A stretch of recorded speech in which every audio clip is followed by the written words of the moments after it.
Punjab text book 2011 का ये question है इस तरह से कि अगर हमें जो है किसी नंबर का लॉग फाइंड करना होता है तो जारी बात है कि उसके लिए हमें करेक्टरिस्टिक और मेंटिसा की जरूरत पड़ती है। तो यहाँ पर हम आपसे सिर्फ और सिर्फ बात करेंगे जी करेक्टरिस्टिक्स के हवाले से, जिसको मैं शॉर्ट फॉर्म में फिर सी एच से रिप्रेजेंट करूंगा।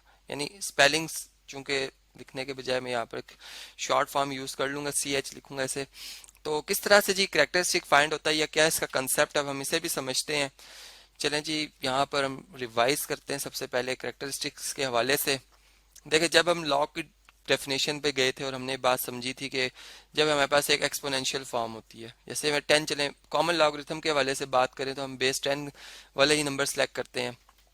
हमें कहते हैं 10 की अगर एक्सपोनेंट 0 हो तो हमारा जवाब आता है जी 1, जो कि एक बहुत कॉमन बात है कि किसी भी नंबर नॉन जीरो नंबर की पावर 0 1 के इक्वल होती है।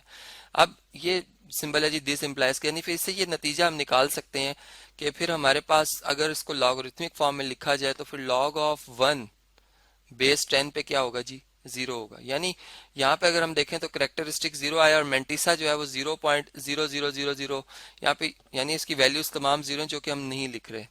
लेकिन जैसे मैंने आपको शुरू में बताया कि लॉगरिथम के दो पार्ट्स होते हैं। अब देखिए, इसी तरह अगर मैं जब ये बात करता हूँ कि 10 की पावर जो है वो 1 है, ठीक है, जो कि 10 के ही इक्वल है, तो इसका मतलब यानी यहाँ पे फिर भी दिस इम्प्लाइज, यानी इससे फिर अगर हम लॉगरिथमिक फॉर्म में लिखें, इसी बात को मैं दूसरे अंदाज में बयान करूं, यानी इसका मतलब ये है, तो फिर मैं यूं कहूंगा कि log 10 बेस 10 पे क्या आएगा जी, ये इक्वल टू 1 होगा। अब आपके जहन में एक बात आएगी कि हमने जो नंबर सेलेक्ट किए हैं, जैसे मैं 10 की पावर 1 ले रहा हूँ और 10 जवाब आ रहा है, और 10 की पावर 0 ले रहा हूँ तो 1 जवाब आ रहा है। अब जवाब जो है वो 1 और 10 के दरमियान जो आने वाले हैं नंबर्स, क्या उनको क्या एक्सपोनेंशियल फॉर्म में नहीं लिखा जा सकता? जी बिल्कुल लिखा जा सकता है। जैसे मैं यूं कहूँ कि 0 या चले 1.325, ठीक है। अब इस नंबर को मैं यूं कहूँ कि 10 की वो कौन सी पावर है, कितनी पावर ली जाए कि हमारा जवाब 1.3255 आए, ठीक है। अब ये वो क्वेश्चन है जिनको हम लॉग की मदद से सॉल्व करते हैं। अब ये बात हमें भी यहाँ से यूँ समझ आती है कि इसी वजह से मेंटिसा का भी कॉन्सेप्ट बनता है कि एग्जैक्ट 0 और 1 जवाब नहीं यानी ये जवाब सिर्फ इन एग्जैक्ट नंबर्स पर आते हैं जो कि हम समझ पाते हैं, लेकिन वो नंबर्स जो कि इनके दरमियान है, अब उनके लिए हमने वो भी करेक्टरिस्टिक और मेंटिसा भी फाइंड करना है। अब इसी तरह जैसे अब ये हमारा क्वेश्चन है कि log 8 है, ठीक। अब ये ऐसा नंबर है जो कि अगर हम देखें तो हमारे पास 1 से ग्रेटर है और 10 से लेस है, जैसे मैं अभी आपको बता ही रहा था। अब बेस 10 ही है हमारे पास, अब इसका जवाब क्या होगा ये हमें, यानी हम यहाँ पे यूं कहना चाह रहे हैं कि अगर 10 की पावर x ली जाए तो हमारा जवाब 8 आएगा, जो कि हम अंदाजन ये कह सकते हैं कि चूंकि अगर 10 की पावर 1 ली जाती है तो जवाब आता है जी 10 खुद, ठीक है। अब 8 आ रहा है, इसका मतलब है कि पावर कोई 1 से छोटी ली जा रही है, लेकिन अगर हम कितनी छोटी दे रहे हैं पावर, कि अगर हम 0 देखते हैं 10 की पावर 0 तो इसका जवाब 0 आता है। अब 0 8 से छोटा है, इसका मतलब हम जो पावर ले रहे हैं वो 0 पॉइंट समथिंग होगी, ठीक है। यानी उसका करेक्टरिस्टिक जो है नंबर्स, या मैं यूं कहूं कि अगर फर्स्ट नेचुरल नंबर के बाद डिजिट्स के आने की तादाद को हम जो है अगर यूं कहें कि उसमें हमारे पास जो डिजिट्स आ रहे हैं फर्स्ट नेचुरल नंबर के बाद, वो करेक्टरिस्टिक को रिप्रेजेंट कर रहे हैं, ठीक। जैसे अगर हम यहाँ पे यूं बात करते हैं 8, तो 8 खुद एक फर्स्ट नेचुरल नंबर है और इसके बाद चूंकि 8 के बाद पॉइंट ही लिखा हुआ और उसके बाद कोई डिजिट नहीं आ रहा है, चाहे वो 0 हो चाहे वो कुछ भी डिजिट हो, यानी वो जो डेसिमल में हमारे पास डिजिट्स आते हैं। तो यहाँ पे हमने देखा कोई डिजिट नहीं आ रहा, तो इसका करेक्टरिस्टिक क्या बनेगा जी 0 बनेगा। यानी रेफरेंस के लिए हम पहला नेचुरल नंबर रखेंगे। जो एक सिंपल वर्ड्स में एक बात बता सकता हूँ, ऐसे ही चलें अगर हम इस नंबर के हवाले से बात करते हैं कि हमारे पास 325 है, जब हम इसका लॉग फाइंड कर रहे होंगे 325 का बेस 10 के हवाले से, तो इसका करेक्टरिस्टिक क्या होगा, तो हम देखेंगे जी पहला नेचुरल नंबर 3 है और इसके बाद कितने डिजिट्स आ रहे हैं, इसके बाद 2 डिजिट आ रहे हैं 2 और 5, तो इसका मतलब है कि इस नंबर का करेक्टरिस्टिक जो होगा वो क्या होगा जी 2 होगा।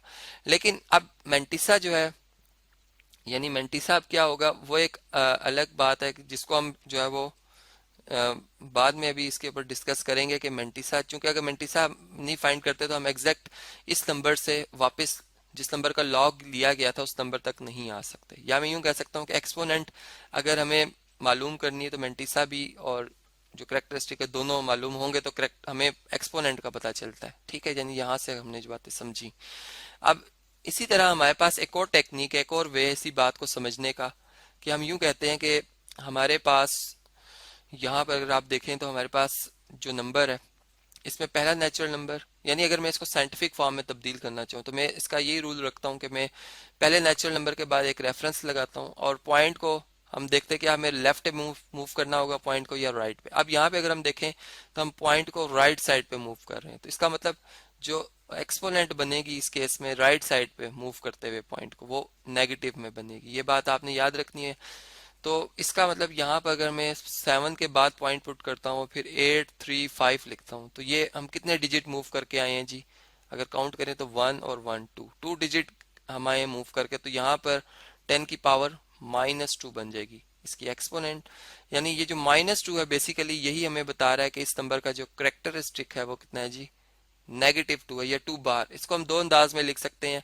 जब हम लॉग में लिखेंगे, यानी जैसे मैं इस नंबर का लॉग ही फाइंड करना चाहता हूँ, फर्ज करें मैं लिखता हूँ 0.07835, इसका मैं लॉग फाइंड कर रहा हूँ बेस 10 पे, तो मैं यहाँ पे करेक्टरिस्टिक 2 बार लिखूंगा और फिर मेंटिसा जो है उसके लिए यहाँ पर हम स्पेस रखेंगे जो कि एक डेसिमल पार्ट है, और इसकी वैल्यू हम जो है वो टेबल से जो वो देख कर यहाँ पर एंटर कर देंगे।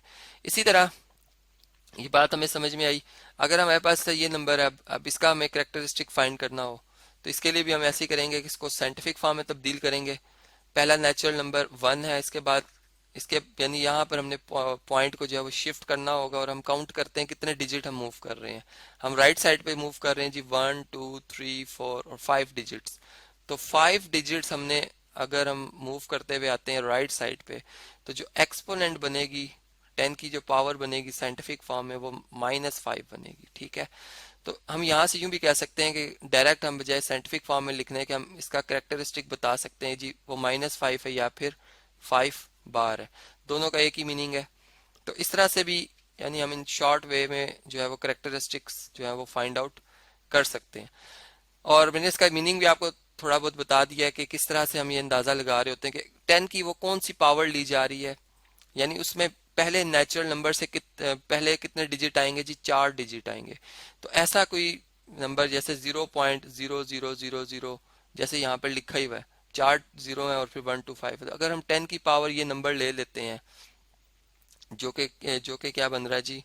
सॉरी, यहाँ पर 10 की पावर यानी यहाँ पे हम जो नंबर लेंगे उसका भी जो करेक्टरिस्टिक है -5 यानी 0.000। और अब यहाँ पे कोई नेचुरल नंबर आ रहा है, वो नेचुरल नंबर हमें नहीं पता वो 3 है 2 है या 5 है, और वो मेंटिसा से हमें पता चलेगा, यानी वो हमें डिजिट यहाँ से पता चल जाएगा। और फिर हम जब जो है वो ये नंबर लेंगे, ठीक है, 10 की ये पावर लेंगे तो हमारा ये जवाब आएगा जो कि ये नंबर लिखा हुआ है। इसी तरह इस नंबर को अगर हम देखें तो हमारे पास इसका जो करेक्टरिस्टिक होगा, अब हमने पहले नेचुरल नंबर के बाद काउंट करना है कितने डिजिट आ रहे हैं। पहला नेचुरल नंबर 9 है और पॉइंट भी उसी जगह पर है, कोई डिजिट नहीं आ रहा, पॉइंट के बाद डिजिट आ रहे हैं उसे हम काउंट नहीं करेंगे।